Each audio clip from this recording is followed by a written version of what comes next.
Selamat pagi Bu, Shalom, Assalamualaikum. Perkenalkan kami dari kelompok 12 yang beranggotakan saya Steviole Elvina Rumbin, NIM 25940424.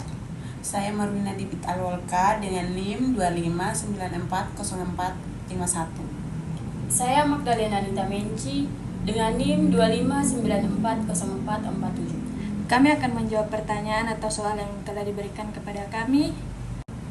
Soal yang pertama yaitu analisis politik. Bagaimana kebijakan politik ini mempengaruhi keputusan investasi dalam dan luar negeri? Kebijakan industri hijau nasional 2045 dapat meningkatkan minat investasi dari pihak yang berorientasi pada keberlanjutan karena memberikan kepastian arah pembangunan jangka panjang. Investor asing, terutama dari negara yang menerapkan standar ESG, cenderung melihat kebijakan ini sebagai sinyal positif. Namun, bagi pelaku industri dalam negeri maupun investor yang sensitif terhadap biayanya, kebijakan ini dapat dianggap menambah beban produksi sehingga menurunkan daya tarik investasi dalam jangka pendek. Dengan demikian, kebijakan ini menciptakan peluang investasi berwawasan hijau tetapi juga menimbulkan resistensi dari sektor yang belum siap secara finansial dan teknologi. Untuk selanjutnya ada nomor 2, analisis ekonomi, bagaimana kebijakan moneter mempengaruhi strategi bisnis UMKM digital. Kenaikan suku bunga menyebabkan biaya modal meningkat sehingga UMKM digital lebih sulit mendapatkan pembiayaan. Akibatnya, mereka harus menyesuaikan strategi bisnis dengan melakukan efisiensi biaya, mengurangi ekspansi dan fokus pada profitabilitas jangka pendek, serta mencari sumber pendanaan alternatif seperti crowdfunding atau peer-to-peer lending. Secara keseluruhan, kebijakan moneter ketat mendorong UMKM untuk melakukan strategi adaptif dan lebih berhati-hati dalam pengambilan risiko.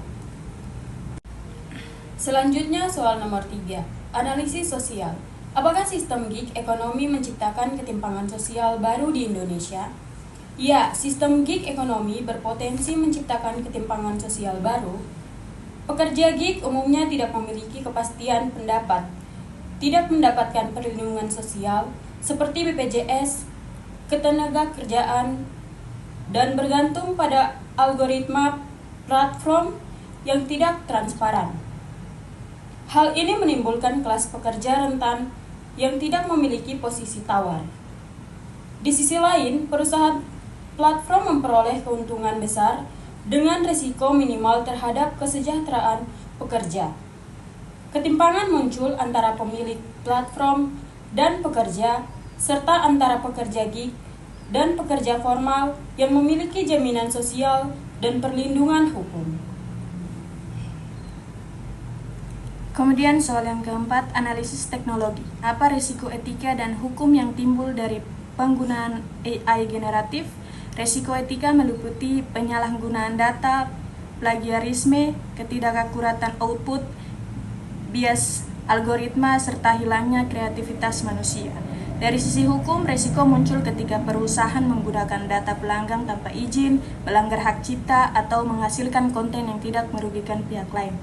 Penggunaan AI generatif tanpa mekanisme pengawasan dapat membuat perusahaan berhadapan dengan tuntutan hukum terkait perlindungan data pribadi, pelanggaran hak kekayaan intelektual, dan penyebaran konten yang tidak sah. Untuk soal yang selanjutnya nomor 5, analisis hukum. Apa konsekuensi hukum bagi bisnis yang tidak mematuhi UUD PDP?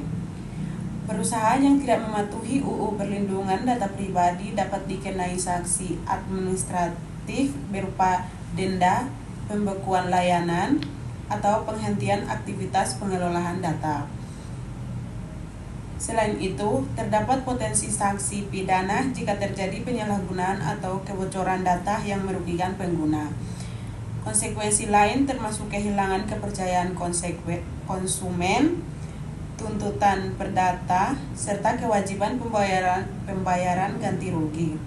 Bagi bisnis kecil, ketidakpatuhan juga dapat berdampak pada hambatan bermitra dengan perusahaan yang menuntut standar keamanan data tinggi. Next, nomor 6. Analisis ekologi. Bagaimana dampak ekologis industri nikel terhadap lingkungan dan masyarakat lokal?